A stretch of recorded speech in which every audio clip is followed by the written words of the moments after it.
সৰকাৰ BJP সৰকাৰ চলিছে We want justice. We want justice. শ্ৰমিকৰ দৈনিক মজুৰি 5 টাকা বৃদ্ধি কৰিব লাগিব। শ্ৰমিকৰ মজুৰি 5 টাকা বৃদ্ধি সমস্যা সমাধান কৰিব লাগিব। বিজেপি চৰকাৰ হুঁচিয়াৰ সকলৰ যে ওপৰত হেতালি খেলা বন্ধ কৰক। সমাধান কৰিব লাগিব।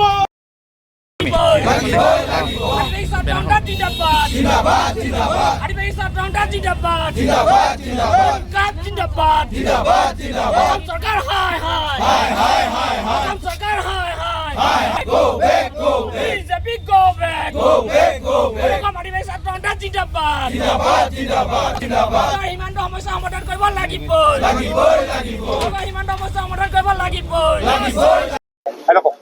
চক সদৌ অসম আদিবাসী ছাত্ৰ সন্থা কেন্দ্ৰীয় সমিতিৰ নিৰ্দেশ মৰ্মে আজি আমি সদৌ অসম আদিবাসী ছাত্ৰ সন্থা যোৰহাট জিলা সমিতি আজি যোৰহাট জিলা আয়ুক্ত কাৰ্যালয়ৰ আমি সন্মুখত দুঘণ্টীয়া ধৰ্ণা কাৰ্যসূচী আমি ৰূপায়ণ কৰিছোঁ।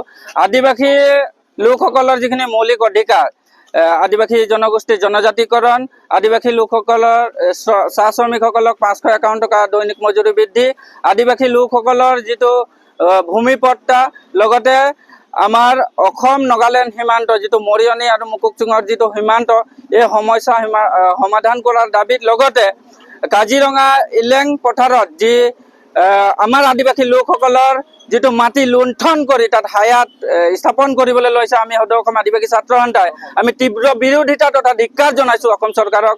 লগতে আদিবাসী লোকসকলৰ ওপৰত যি বৰ্বৰ অত্যাচাৰ চলি আছে অসমত, সেই অত্যাচাৰ অতি শীঘ্ৰে বন্ধ কৰিব লাগিব। অন্যথা আমি সদৌ অসম আদিবাসী ছাত্ৰ সন্থাই কিন্তু হাত সামৰি বহি নাথাকোঁ। আদিবাসী লোকসকলৰ লগত যি হেতালি খেলি আছে, নিৰ্বাচনৰ প্ৰাক মুহূৰ্তত যিহেতু তেখেতলোকে ললিপপ দিয়াৰ দৰে তেখেতলোকে নিৰ্বাচন প্ৰচাৰ চলাবলৈ আহে, আদিবাসী লোকসকলৰ যিখিনি মৌলিক সমস্যা সেইখিনি সমাধান কৰিম বুলি তেখেতলোকে যি প্ৰতিশ্ৰুতি দিয়ে, নিৰ্বাচনৰ শেষত কিন্তু যেতিয়া ফলাফল ওলায় তাৰ পাছত পাহৰি যায়। আমি সদৌ অসম আদিবাসী ছাত্ৰ সন্থাই তীব্ৰ ভাষাৰে নিন্দা কৰিছোঁ আৰু ধিক্কাৰ জনাইছোঁ অসম চৰকাৰক তথা কেন্দ্ৰীয় চৰকাৰক। অতি শীঘ্ৰে আমাক যি আজি 8 দফীয়া দাবী সম্পন্ন যি স্মাৰক পত্ৰ যোৰহাট জিলা উপায়ুক্তৰ জৰিয়তে সন্মানীয় মুখ্যমন্ত্ৰী মহোদয়লৈ প্ৰেৰণ কৰা হ'ব।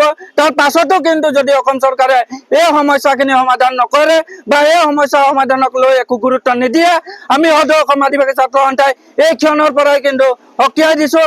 ইয়াতকৈ জংগী আন্দোলন অসমত গঢ়ি তুলিবলৈ বাধ্য হ'ম।